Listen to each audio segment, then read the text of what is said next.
Bienvenidos al podcast Mejores Empresas, Mejor Democracia, un foro de deliberación ética organizado por el think tank Etosfera con el apoyo del Instituto de la Empresa Familiar.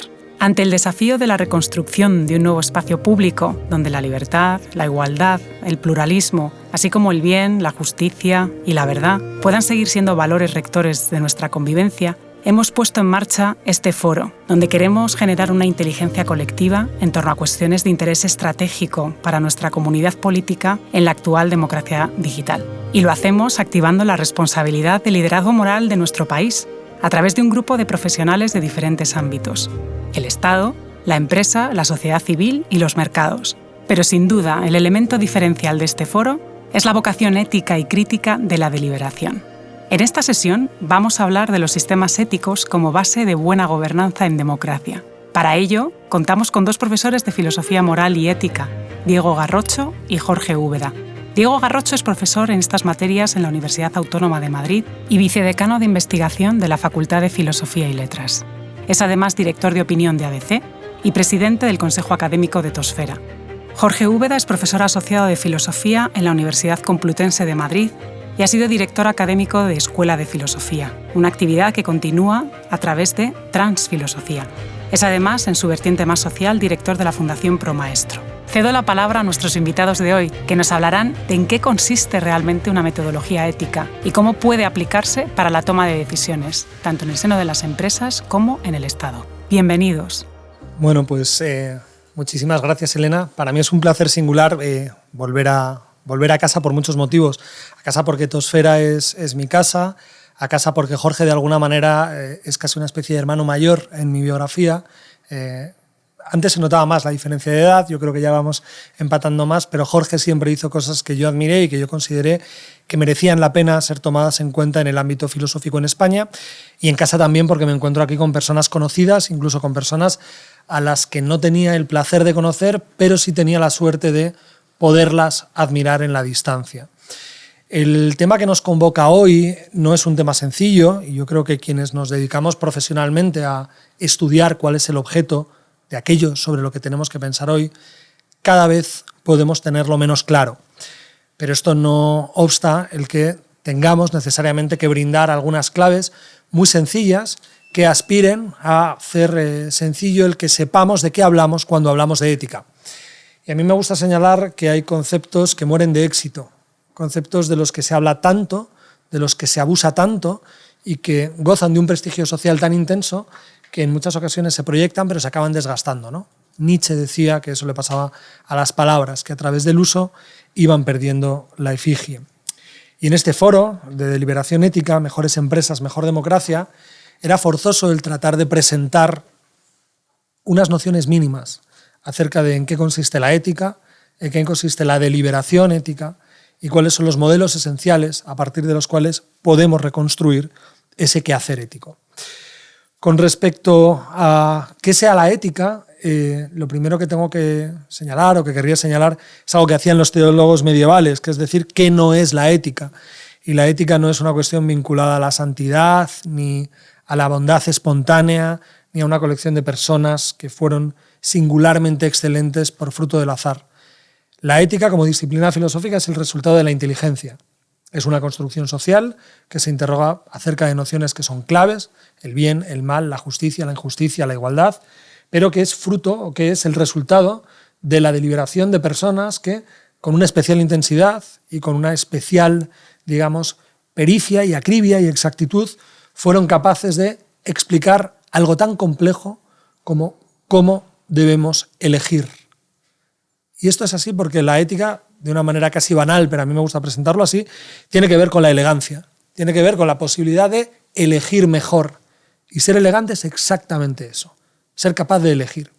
Y ser capaz de elegir a través de razones que ojalá puedan hacerse públicas, de razones que nos sean también transparentes a nosotros mismos, porque en ocasiones tomamos decisiones de manera súbita o de manera espontánea, sin ser capaces de explicar por qué lo hacemos, sin ser capaces de rendir cuenta en público de por qué lo hacemos, y creo que pararnos a pensar o pararnos a reflexionar acerca de cómo vivimos y cómo elegimos es algo importante. La ética siempre, corrígeme si me equivoco, Jorge, tiene por objeto los espacios indeterminados. Aristóteles decía que no podemos deliberar sobre la diagonal del lado. Pensaba en el triángulo del teorema de Pitágoras, que no tiene sentido el que nos preguntemos o deliberemos acerca del teorema de Pitágoras, porque es forzosamente así. Ya está dado de una vez por todas. Sin embargo, en el ámbito corporativo, en el ámbito empresarial, en el ámbito existencial y biográfico, nuestra vida, nuestra empresa y nuestro trabajo está abierto. Está abierto a una colección de cosas que dependen de cómo decidamos hacerlas, van a resultar de una manera o de otra. Con respecto a ese espacio de indeterminación, con respecto a ese aprender a elegir, la deliberación es efectivamente el mecanismo que somos capaces de arbitrar como agentes racionales para elegir mejor. Y a mí la palabra mejor me gusta mucho y aparece en el programa de Mejores Empresas porque de una manera muy remota, en tanto que comparativo de bueno, ya apela a la gran noción que yo creo que está detrás de cualquier sistema ético, que es la idea de bien. Claro, yo entiendo que esta palabra da mucho miedo, ¿no? El bien existe, puede existir, hay un bien con mayúsculas. Yo me atrevería a decir que sí, esto es una cuestión privada, pero sobre todo creo que lo podemos discutir en público. Lo que tengo claro es que incluso en los contextos laborales, profesionales, empresariales y corporativos tiene sentido hacernos preguntas relativas a la idea de bien. Y a quien le aburra mucho, a quien piense que esto de deliberar racionalmente acerca de cuál puede ser la mejor elección, o incluso a quien la ética le pueda parecer una cuestión propia de moralistas aburridos, yo creo que nadie estaría dispuesto a concederle a alguien a quien quiere que viva de cualquier manera. Yo creo que una de las paradojas de la ética es que a veces buscamos para la biografía propia, a veces nos abandonamos, buscamos atajos, nos equivocamos, tenemos pereza moral, sabemos qué es lo que hay que hacer, pero preferimos no hacerlo. Pero no creo que nadie quisiera, por ejemplo, que su hijo fuera un cobarde, un miserable, un mezquino. Esas son cosas que a veces nos queremos tan poco que nos permitimos a nosotros mismos ser así, pero con respecto a aquellas personas o aquellas instituciones a las que queremos, jamás, creo, nos atreveríamos a abandonarnos a ese libre curso espontáneo de la acción. Pero en esta ocasión también quiero referir una cuestión que es importante, es una palabra que Elena en tiempos me prohibía, yo creo que ya no me prohíbe, porque sabe que la voy a seguir empleando, que es la palabra élite. Yo sí creo en las élites, pero no creo en las élites económicas o no creo en las élites por herencia. Creo en las élites en términos de pura capacidad. Hay personas que por circunstancias, a veces por azar, a veces por herencia, a veces por especial esfuerzo, a veces por accidente, a veces por decisión de otro, se encuentran en circunstancias donde sus acciones tienen un especial impacto, donde aquello que hace genera unas consecuencias que son muchísimo más intensas que las que, sin embargo, asisten a una persona ordinaria que normalmente también tiene escenarios muy determinantes para efectivamente poder ponderar o poder pensar cómo debemos vivir o cómo debemos actuar. Hay dos maneras de vivir, al menos. Una es pensando que con las fuerzas de uno va a poder tener intuiciones suficientes para tomar decisiones saludables, acertadas, capaces. Y hay otra manera que yo creo que es la más inteligente, que es servirnos de la tradición, que es copiar a las personas que supieron pensar mejor que nosotros o que pensaron nuestros problemas antes que nosotros y que en principio nos brindan marcos, modelos desde los cuales deliberamos o desde los cuales somos capaces de pensar. Y con esto ocurre, y ya voy a darle la palabra a Jorge, creo, lo que ocurre con la sintaxis. Cualquier hablante de lengua castellana sabe sintaxis, pero la sabe de manera inconsciente. Cuando estudiábamos en el instituto sintaxis, o si ahora nos pusiéramos a estudiar sintaxis, descubriríamos o reconoceríamos aquello que de manera intuitiva estamos haciendo cuando hablamos. Creo que pararnos a pensar o atender a los modelos de razonamiento ético clásicos, los tres grandes paradigmas, es una manera de desvelar esos implícitos que operan en nuestra cabeza, porque nosotros somos el precipitado de una tradición, muchas veces plural, a veces contradictoria, que nos obliga a pensar de esta manera. Así que, Jorge, yo no sé si tú estarías de acuerdo con esa intuición tan clásica en la academia, que asume que esencialmente hay tres modelos, tres paradigmas de deliberación moral, de la misma manera que existen colores básicos y que después podemos mezclar los colores o generar una composición especial, pero que hay 3 grandes guías. No sé si estás de acuerdo. Si no, y si es que sí, te rogaría que nos las explicaras. Muy bien. Muchas gracias, Diego. Sí, claro que estoy de acuerdo con esa perspectiva, aun cuando es verdad que la aproximación, ¿no?, a la reflexión acerca de nuestra acción y de los criterios morales o éticos que pueden regir nuestra acción, pues tú también sabes que es variada, ¿no? Pero quizá esos 3 modelos de los que vamos a hablar ahora han sido los que más han perfilado también tanto la tradición, como dice Diego, como nuestro propio horizonte de expectativas morales, ¿no?, donde situamos, diríamos, lo que nos es dado pensar y decidir con respecto a esta cuestión, ¿no? Yo voy a hablar fundamentalmente de 3 modelos que además yo creo que podemos dividir esos 3 modelos en 2 grandes, hacer 2 grandes divisiones, ¿no? 2 modelos pertenecen fundamentalmente al mundo moderno, a nuestro mundo moderno, al mundo que se inaugura fundamentalmente en la Ilustración, el modelo utilitarista y el modelo deontológico, ¿no? Pertenecerían, diríamos, a un mundo donde fundamentalmente la unidad de experiencia, la unidad de análisis, tanto en el ámbito social, moral, político, incluso científico, es el individuo, y entonces se piensa, diríamos, a ese individuo primero y luego ya pensamos su relación con lo social, con lo institucional. Y luego habría un modelo que es el modelo de las virtudes, un modelo muy vinculado a Aristóteles y del que, bueno, pues yo voy a decir alguna cosa delante de un gran conocedor de la filosofía aristotélica al que le pido permiso y perdón por hacerlo yo, que es el modelo de las virtudes y que es un modelo clásico en el sentido, diríamos, más histórico del término, ¿no? Lo que pasa es que ha sido un modelo que dominó en el horizonte histórico de la humanidad, pues de la humanidad europea durante muchos siglos, ¿no? Y que de alguna manera es un modelo donde ya el individuo se lo pensamos, lo concebimos integrado, incluido dentro de una sociedad. Es un animal social, ¿no?, que ya responde, diríamos, dentro de un contexto social. No pensamos primero el individuo y luego la sociedad como en el ámbito moderno. Si os parece, vamos a empezar por lo moderno para ir a lo clásico, aunque cronológicamente parezca, diríamos, algo confuso, ¿no? Vamos a pensar en el modelo utilitarista y en el modelo deontológico. Yo voy a trazar, diríamos, como 3 cuestiones en cada uno de estos modelos, ¿no? La primera es un poco, diríamos, cuál es la motivación moral que hay en el fondo, en la raíz de estas respuestas éticas, y que es muy importante que ahí sí que captemos, o yo por lo menos me tengo que esforzar en ayudaros en que captemos, que esas motivaciones morales no son la propuesta de unos pensadores sobre la ética, sino que en realidad es el intento de dar respuesta a situaciones que son comunes a todas las personas que nos ponemos a pensar en esto y que sobre todo nos vemos enfrentados a la toma de decisiones éticas, ¿no? Y por tanto que identificarlos es muy importante precisamente para saber cuándo estos modelos de deliberación ética, de razonamiento ético, aplican o son operativos y en qué circunstancias lo son, ¿no? Lo segundo será ver el criterio ético que maneja cada una de estos modelos, y lo tercero será ver mínimamente, de manera muy breve y muy directa, ver en cierta medida como el método, ¿no? O sea, el modo de articular ese criterio, ¿no? Entonces, empezamos por el utilitarismo.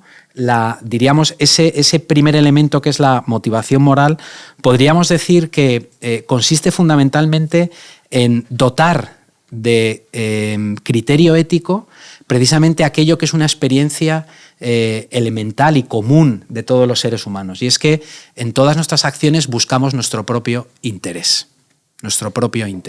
¿Vale? Esto podría parecer antiético, ¿no? Es decir, buscar el propio interés es lo contrario de la ética, porque la ética consiste en buscar el interés común, etc. No, el utilitarismo se plantea, digamos, qué criterios éticos son, o qué criterio ético sería el que rige precisamente la búsqueda del interés propio, ¿no? Y cómo esa búsqueda del interés propio siempre va a tener consecuencias sociales y, por tanto, tenemos que vincular el criterio ético que vincula la búsqueda del interés propio con las consecuencias que puede tener sociales la búsqueda de ese interés propio. Como veis, el utilitarismo es la ética que estaba necesitando el mundo que se pergeñaba en el naciente capitalismo, ¿vale? Y por eso es la ética, en realidad, de la época capitalista. ¿vale? Yo recuerdo que he dado clases en algunas escuelas de finanzas, clases de ética, ¿vale? Por supuesto, 2 horas en la esquina de un horario y en la clase más perdida de esa escuela de negocios, y preguntaba a los estudiantes del máster, bueno, ¿cuántos de aquí, levantad la mano, cuántos de aquí consideráis que finanzas y ética son 2 cuestiones que son incompatibles entre sí, o la una o la otra, ¿no? Y todos levantaban la mano y estaban completamente de acuerdo. Yo les decía, estáis muy equivocados, hay una ética del capitalismo, se llama el utilitarismo, ¿vale? Y entonces, diríamos, el criterio fundamental, como me imagino que ya sabréis, que maneja el utilitarismo es la idea de que todos los hombres buscamos la felicidad por naturaleza, la felicidad se entiende como el placer y el placer se entiende como ausencia de dolor. Es un criterio sensible, es un criterio que podemos experimentar sensiblemente, no es un criterio abstracto, todos experimentamos, ¿vale? Todos experimentamos placer como ausencia de dolor, ¿no? El punto, diríamos, que hace que ese criterio trascienda de alguna manera el ámbito solamente del interés propio, consiste en que efectivamente nosotros siempre que actuamos como buscamos nuestro propio interés, vamos a maximizar las posibilidades de obtener placer, es decir, de obtener ausencia de dolor. Es muy importante que entendamos que placer es ausencia de dolor, ¿vale? Cuando eso lo tenemos que conectar con lo social, lo que decimos es que tenemos que maximizar la obtención del placer, la inclusión social es para el mayor número posible de personas que estén implicadas en ese curso de acción, ¿vale? Maximización del placer, la búsqueda del mayor placer posible para el mayor número posible de personas, ¿vale? ¿Cómo se hace esto? Tercer elemento. ¿Cómo se hace esto? Pues a través de un cálculo, ¿vale? Se trata de calcular. La ética utilitarista es una invitación a calcular, diríamos, placeres, ¿vale? A calcular esa maximización, siempre teniendo en cuenta que la maximización del placer propio tiene que llevar aparejado, ¿vale?, la posibilidad de que aumente también el placer para el mayor número posible de personas, ¿vale? ¿Qué ocurre cuando hay colectivos que se quedan fuera de esa maximización del placer social? El utilitarismo también dice, tenemos que tener preparado algo para ellos, ¿vale? Hay que damnificarlos, hay que, hacer algo que de alguna manera permita corregir la desigualdad que se ha provocado con esa maximización. La ética utilitarista es muy exigente desde el punto de vista del cálculo, ¿vale? Y a pesar de que oiréis muchas veces decir que John Rawls, el padre de la teoría de la justicia, es un kantiano, yo os diré que no es verdad, es un utilitarista, ¿vale? Su principio de la justicia es un principio utilitarista, ¿vale? Es decir, ¿cómo vamos a permitir la desigualdad económica? La permitimos siempre y cuando beneficie al mayor número posible de personas. ¿Cómo se hace eso? Se hace calculando. Hay que calcular, ¿vale? Y es muy importante calcular. Bien, primer modelo entonces, el utilitarista. Segundo, el deontológico, ¿vale?, que parecería diametralmente opuesto, ¿no?, al utilitarista y que incluso quizá históricamente nace en cierta medida para dar respuesta a los problemas que podía plantear este modelo utilitarista, ¿no?, y cuyo máximo representante en la historia pues es Kant, aunque luego ha tenido pues un desarrollo pues mucho más amplio, ¿no? ¿Cuál sería el primer elemento, la motivación moral? Pues mira, yo creo, para entenderlo, resumiendo mucho, la experiencia fundamental que trata de pensar éticamente y de articular éticamente el deontologismo es la experiencia precisamente de la imparcialidad o del desinterés en la acción, ¿vale? Y que tiene mucho que ver, y esto Kant lo leyó muy bien en Adam Smith, curiosamente a quien leía era Adam Smith, lo leyó muy bien en la idea precisamente de que no nos puede ser indiferente la pobreza y el infortunio del otro, ¿vale? Porque hay en esa pobreza y en ese infortunio hay algo indigno, ¿vale? Y entonces, para poder responder ante ese infortunio del otro de manera adecuada, de manera ética, Adam Smith hablaba de la empatía, pero la empatía lo que generaba era una posición de desinterés, de imparcialidad, de aquel que se sentía vinculado a hacerle el bien a aquel que sufre o que está sufriendo, ¿vale? Ese es el arranque, ese es el punto de partida, ¿vale? Hay cosas que hay que hacerlas con independencia del resultado que tengan para mí, ¿vale?, con independencia de las consecuencias que tenga, ¿vale? Y ese punto de vista ético es un punto de vista de imparcialidad, de desinterés, ¿vale? Yo creo que todos podemos reconocer de alguna manera también esta experiencia como experiencia moral, ¿vale? El criterio, como ya os imagináis, pues es precisamente el criterio del deber, se dice. Por eso se dice modelo deontológico, ¿vale? La palabra bien, dice Diego, que no tiene muy buena fama. Imaginaos la palabra deber, ¿eh? La palabra deber pues todavía tiene una fama quizá peor, ¿no? ¿Vale? Y que en nuestro mundo además tendemos a identificarlo rápidamente la norma ética, el deber, con la norma legal, y no son exactamente lo mismo, aunque a veces puedan coincidir. Para no alargarme mucho, diré que para Kant el deber tiene que tener 3 características que tienen mucho que ver con la experiencia de la imparcialidad o del desinterés. Una, que sea universal, que valga para todos igual, ¿vale? Como una cosa muy importante, ¿vale? No debes mentir. ¿Por qué no debes mentir? Hombre, porque no querrías que la mentira fuera una ley universal, ¿vale? ¿Quién podría querer tener como deber mentir? Pues parece que nadie, ¿no? Pues que sea universal, tiene que ser universal, ¿vale? Que diríamos el deber signifique siempre que el otro es tratado como fin en sí mismo y no solo como medio, ¿vale? Como medio nos utilizamos, por supuesto, ¿vale? Unos a otros, pero no podemos utilizarnos solo como medio, sino siempre como fines en sí mismos, ¿vale? Que tiene que ver con el tercer elemento, que es el de la dignidad, ¿vale? La dignidad de que somos fines en sí mismos es la que rompe la parcialidad o el interés, ¿vale? Hay cosas que deben ser hechas precisamente porque todos los seres humanos poseemos una dignidad intrínseca, ¿vale? Y por tanto, diríamos, tenemos que responder ante esa dignidad de una determinada manera, ¿vale? ¿Cómo? ¿Cuál sería el modo kantiano o el modo deontológico de responder a esto? Pues por supuesto produciendo normas, ¿vale? Normas éticas, ¿vale? Las normas éticas, a veces pensamos que las normas éticas constituyen necesidades ontológicas, ¿vale? Pero todos tenemos la experiencia de que no. No matar no significa que no matemos. El mundo está lleno de asesinatos, ¿vale? Todos podemos saber que no matar está bien, ¿vale? El hecho de que haya una norma ética no significa, y que incluso nos sintamos obligados a cumplirla, no significa que no vayamos a saltarnos esa norma, ¿vale? Eso es muy importante. Producir normas. Y esas normas hay que producirlas conforme a alguna forma, ¿vale? Y esa forma que tiene que respetar la universalidad, el considerar al otro como fin en sí mismo, el respeto a la dignidad, ¿vale? Bien. Tercero, nos vamos al mundo clásico, ¿vale? El hombre es un animal social por naturaleza, ¿vale? Aristóteles también pensaba, y en ese sentido está vinculado al utilitarismo, que todos los hombres desean la felicidad por naturaleza, la buscan, que no nos ponemos de acuerdo en qué es la felicidad, etc. Pero Aristóteles sí que veía claro, lo que sí que veía claro era precisamente que la felicidad se alcanzaba precisamente en el ejercicio de la virtud, ¿vale? La virtud sería el criterio ético para un modelo de virtudes. ¿Cuál sería, diríamos, la motivación moral?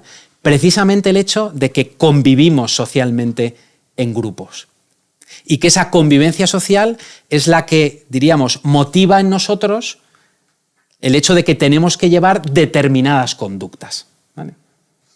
Aristóteles decía una cosa que a mí me gusta siempre mucho, que es: tú no sabes si eres feliz. Los que saben si eres feliz son los otros, que ven tu felicidad, ¿vale? ¿Y qué es ver la felicidad? Que cuando los otros ven nuestra felicidad, ¿qué ven? Que eres un hombre, que eres una mujer virtuosa, pero lo ven los otros, ¿vale? Y por eso el asunto de la convivencia social es clave para esta ética, ¿vale? Las virtudes, la virtud, se define precisamente con relación a esa convivencia, ¿vale? Entonces, ¿qué es la virtud? Pues la virtud, ya lo sabéis, es una disposición habitual del ánimo, ¿no? Una disposición habitual del ánimo que nos invita a actuar de una determinada manera, ¿vale?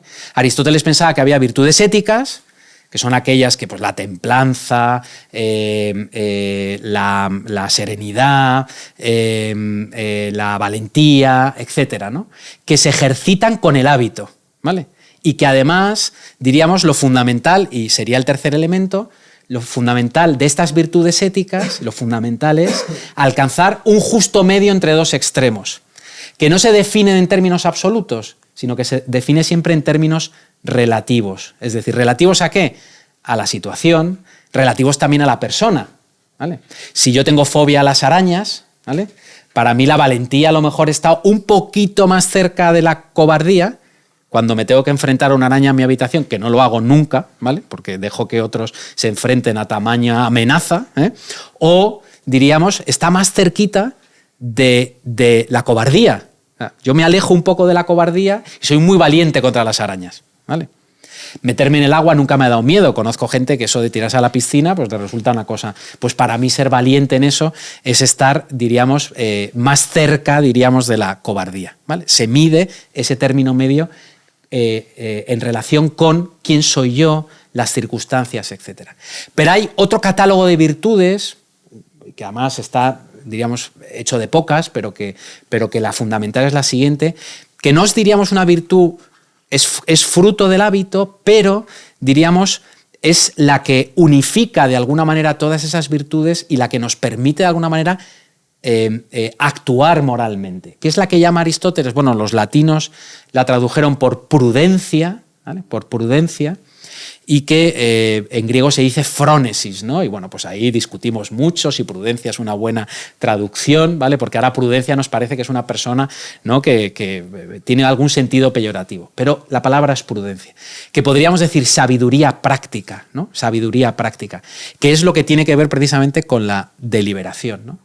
El prudente, el sabio en el ámbito práctico es precisamente aquel que sabe cuándo, con quién, cómo, enfadarse, ser sereno, responder con valentía, ser justo, etc., ¿vale? Y eso requiere un cultivo, pues, ciertamente individual, ¿vale? Como veis, y ya para terminar, los dos primeros modelos son modelos que, diríamos, van de lo individual a lo institucional, y lo institucional, social, se convierte en algo muy relevante tanto para el utilitarismo como para la deontología. El tercer modelo es un modelo que sobre todo se trata del cultivo de lo individual, porque las virtudes se predican de los individuos,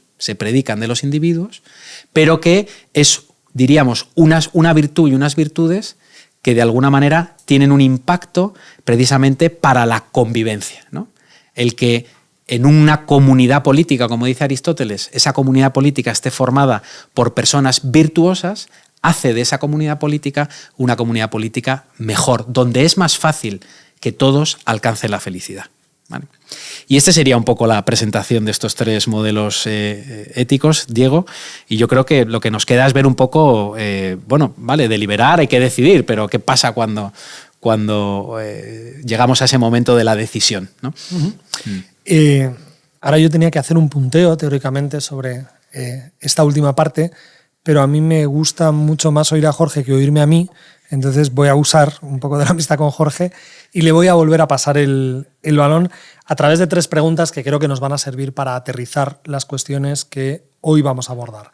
La primera tiene que ver con esa noción de élite que yo había lanzado al principio, y es si sería justo, saludable y deseable el entender que la élite se compadece con la especial exigencia.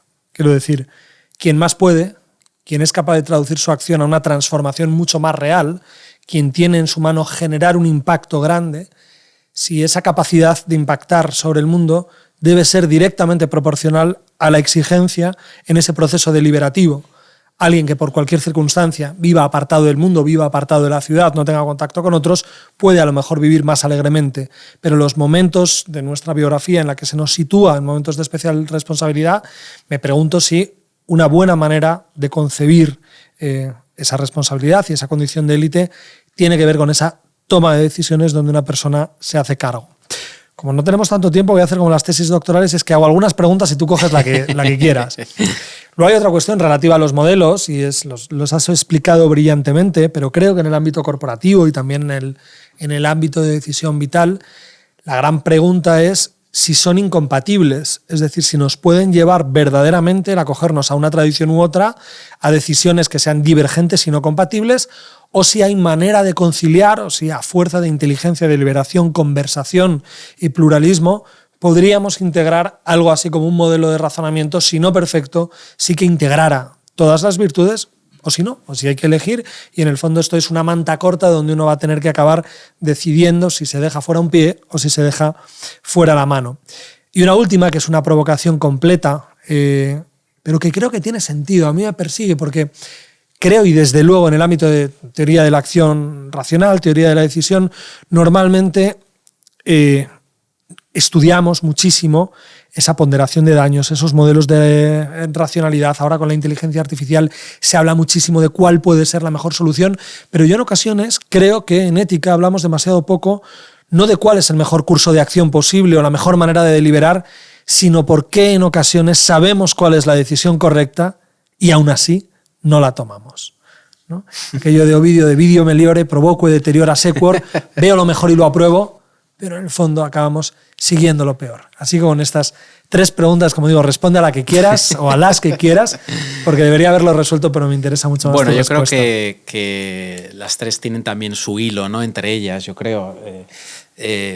Claro que aquellos y aquellas que están en determinadas situaciones de responsabilidad o puestos por la vida o por las circunstancias, ¿no? En un lugar donde las decisiones que tomen van a tener unas consecuencias mayores, ¿no? Tanto desde un punto de vista numérico, ¿no? Como desde un punto de vista también cualitativo, es decir, son decisiones que pueden cambiar determinados contextos y por tanto son muy importantes, ¿no? Entonces, en ese sentido, claro, la responsabilidad aumenta, ¿no?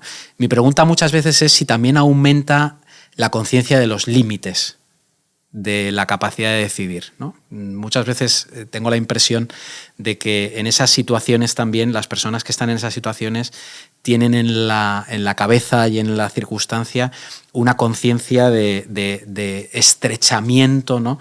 de su capacidad de decisión, que hace que la decisión sea todavía más difícil y más aguda, ¿no? Y yo creo que a veces eso incentiva precisamente la idea de que mejor será no decidir, ¿no?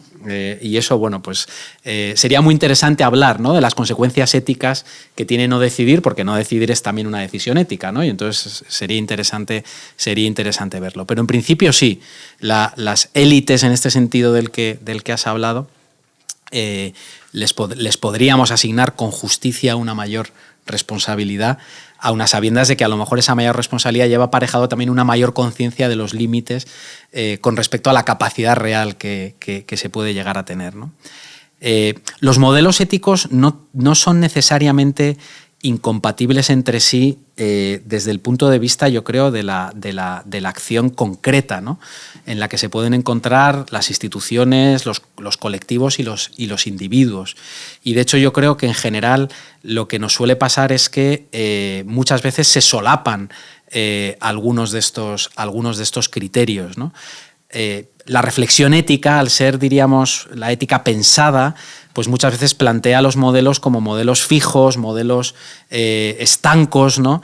Que incluso desde el punto de vista de la tradición pues entran en colisión o en pelea entre ellos, ¿no? Con la idea de decidir cuál es el mejor criterio de la acción, ¿no?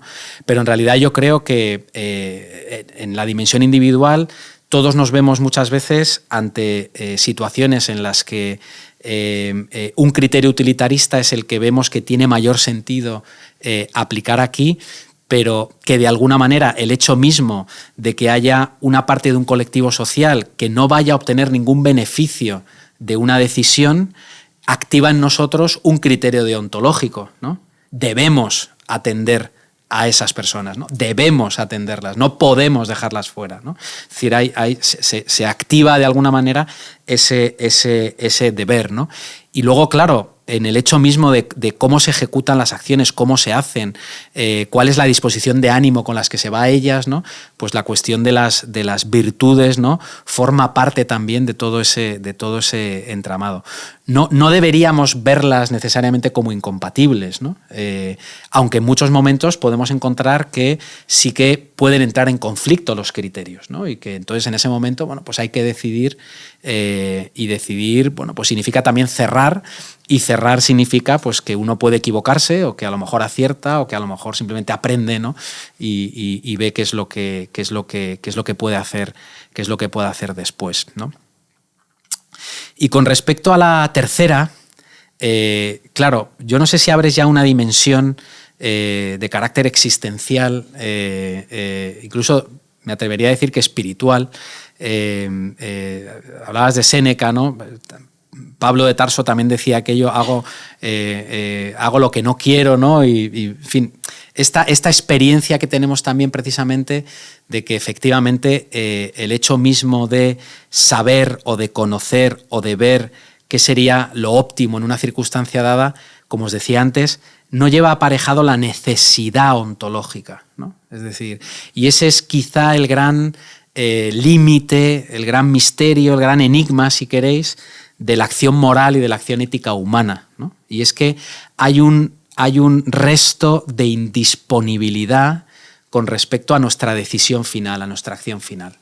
Y quizá eso, por un lado, sea la maravilla de la libertad, quizá sea una de sus maravillas, y también precisamente el riesgo de la acción, ¿no? Y es que efectivamente hay un resto indisponible en el que los seres humanos, a pesar de que sepamos qué es lo que debemos hacer o a quién le puede beneficiar adecuadamente nuestra acción o cómo podemos responder desde una virtud determinada a una situación social dada, que decidamos, incluso conscientemente, no hacerlo, ¿no? Y ahí nos abrimos un poco a ese enigma y a esa cuestión del mal, que es un tema ético y del que hay que hablar, ¿no? Pero que quizá es para otra esfera ética. Pues muchísimas gracias.